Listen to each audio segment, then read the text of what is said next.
Viajar en el tiempo con la mente. Esta posibilidad ha sido objeto de serio estudio desde hace algunas décadas, pues muchos científicos, tras numerosos experimentos, llegaron a la conclusión de que sí, es posible viajar en el tiempo.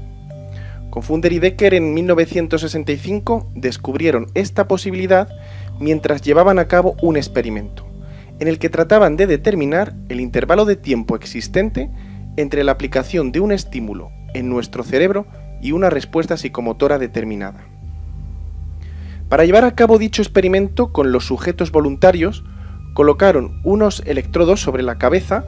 con el objeto de tener un registro de su actividad cerebral en tiempo real,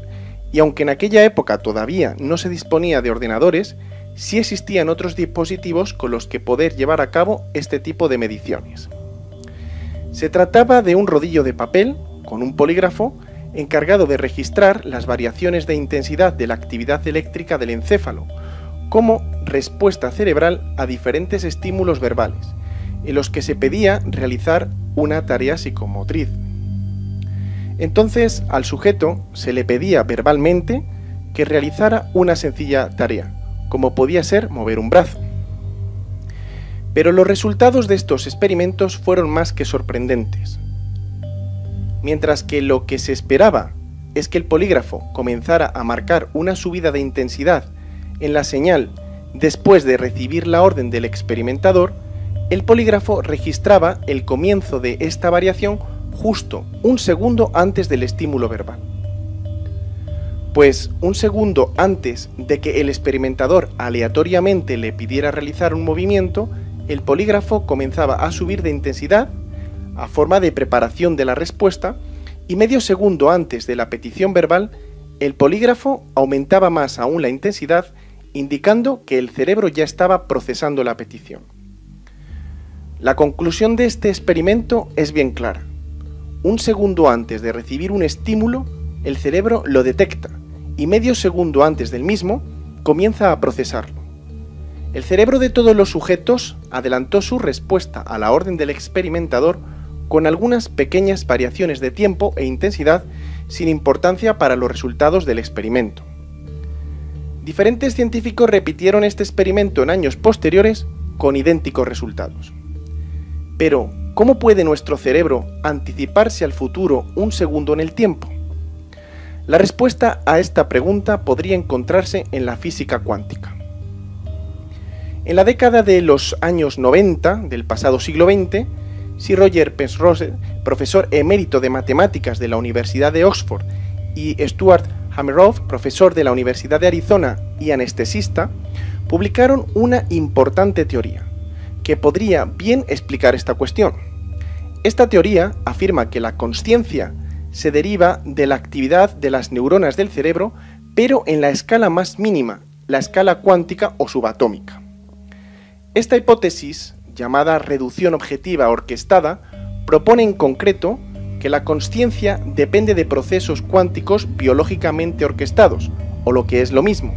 que se encuentra trabajando sincronizadamente en series de microtúbulos, los cuales se encuentran ubicados dentro de las neuronas del cerebro. Estos microtúbulos son, en última instancia, los componentes principales de la estructura celular. Bien,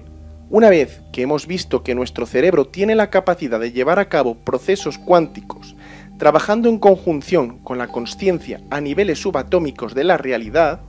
la siguiente pregunta es: ¿cómo se produce en el cerebro la anticipación de respuesta ante un estímulo en un futuro inmediato? Para contestar a esta pregunta se encuentra también dentro de la física cuántica la respuesta, donde parece ser que el mecanismo por el cual podría producirse la transmisión de la información es a través de las llamadas ondas cuánticas, las cuales actúan sobre una partícula mecánicamente, controlando su movimiento del mismo modo que las olas del mar podrían controlar el movimiento de una pelota que se encontrara flotando en su superficie.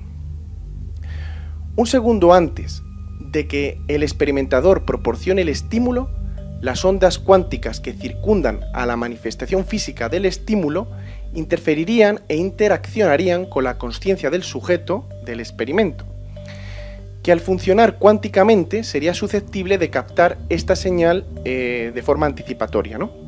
Que transmitiría de forma ascendente esta información a las neuronas, estas a su vez a través de las sinapsis neuronales, donde a través de señales electroquímicas con un voltaje oscilante desde menos 70 hasta más 70 microvoltios, realizaría circuitos neuronales de comunicación intersináptica que el polígrafo detectaría y registraría. En definitiva, la transmisión se efectuaría a un nivel cuántico de la realidad